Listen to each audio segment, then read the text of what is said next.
Okay, I've stripped the wire up there. I've got to turn the breaker back on, and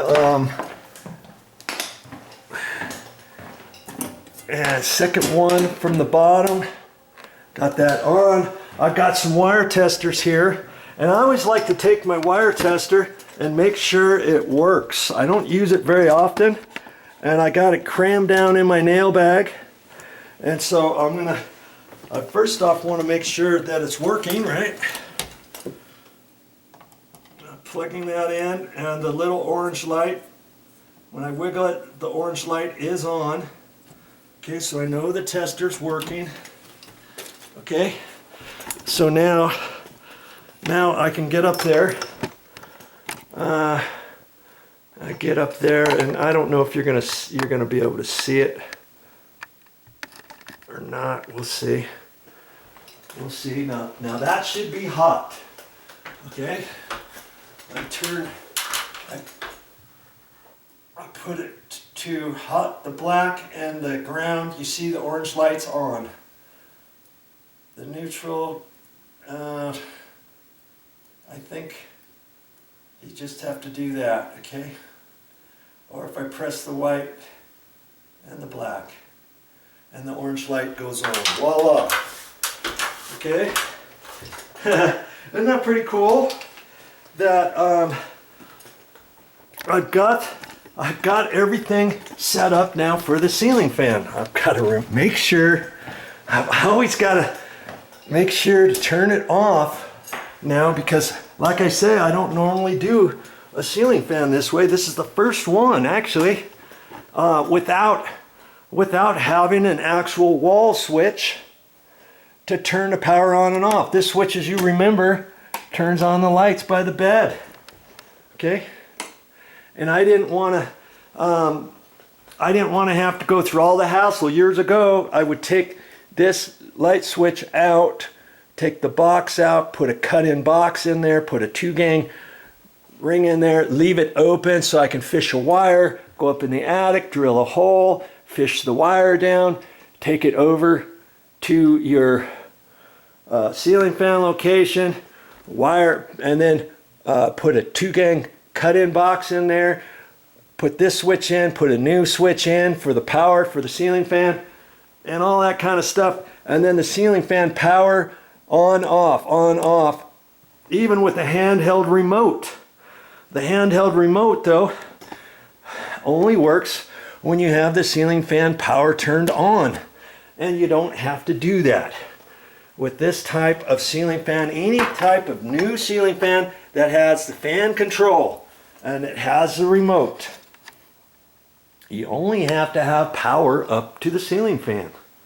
And that's what we got. And I couldn't do it any other way because we're on the ground floor and there's a second floor above this. There's really not any attic I could access into there, and I've showed you the entire process on how I got that up, how I use the power. I'm tapping in on the smoke alarm, going over to the ceiling fan. Okay, and that's going to work. Now I've got the power off, and I'm going to take a little bit of a break here. I'm going to clean up a little bit. I'm going to vacuum out here in the hallway. I'm going to vacuum this probably before I get going. I'm going to put some of my stuff away and get this all kind of cleaned up somewhat so that I can tackle the next portion of the project. The next portion of the project is finally getting able to install this ceiling fan. This one happens to be from Fanimation. It's a 52-inch ceiling fan, and they have different ones. This has a light kit, and they have different ones at the store. You can get 48-inch, you can get 50-inch, 54-inch, 60-inch, 72-inch. They got all kinds of stuff. And you can get a 3-blade one. This one happens to be a 5-blade. I've seen them up 9 blades. You know, like those big ones you see at Costco? I put one up, kind of mimicked that at a condo just recently, and I think it had 9 blades. That was pretty cool. But in in a bedroom like this, it's kind of overdone. You don't need, you know, a bedroom this big, you don't need a big old huge one. If I had a big huge one like that, see this room here?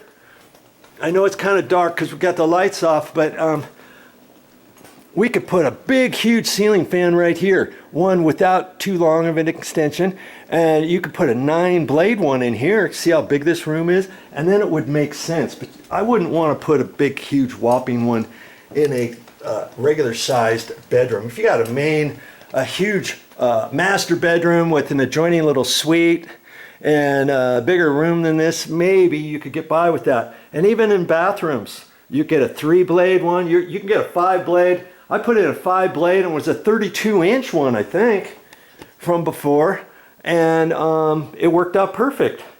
So, you know, go through this. That's why I'm going through this whole thing, so that you can watch video clips after segment, a whole series. And I've got other any ceiling fans that I've ever worked on that I've made videos of, I posted them onto my channel. So fixing wobbly ceiling fans, I show you how to fix that. If you got a pull chain and the pull chain breaks and it's on low speed, I'll show you how to fix that to where you don't need a new pull chain, and or you have an old pull chain, and I'll show you how to fix your ceiling fan, and all kinds of things having to do with ceiling fans. Installing brand new ones from scratch, cutting walls open, patching drywall, and putting in a big, huge, longer light switch area. I did a bedroom or a bathroom. It had 2 switches in there, and then I took that out, put a 3-gang switch, and I had to cut the drywall out because there was no attic above. And I had to cut a hole up in the wall. I had to cut a hole in the ceiling. Then I fished strategically. No, actually, I cut a square hole where the drywall went, and then I installed a pancake box. I installed the backing for sheetrock. I put sheetrock back up in there and on the wall, and patched that, and made videos of the whole thing. And so you'll learn all kinds of different things. And if you see all that stuff, then you can see, hey, if VideoJoe can do it, hey, he goes through everything step by step, so I don't have to question anything. And if he can do it, I can do it. That's what my videos are about, okay? So enough of that. Next portion of the project, if you want to continue watching it, is going to be how to actually install the ceiling fan to your ceiling fan box. And I would also stress, if you have a light fixture up in your room and it's all wired and you got a light switch, let's say you have 2 light switches here. One light switch goes up to light fixture, one other light switch goes to next to your bed, okay? And you've got to switch to light fixture. You take the light fixture down. Can you install a ceiling fan there? Well, you have to look at the box.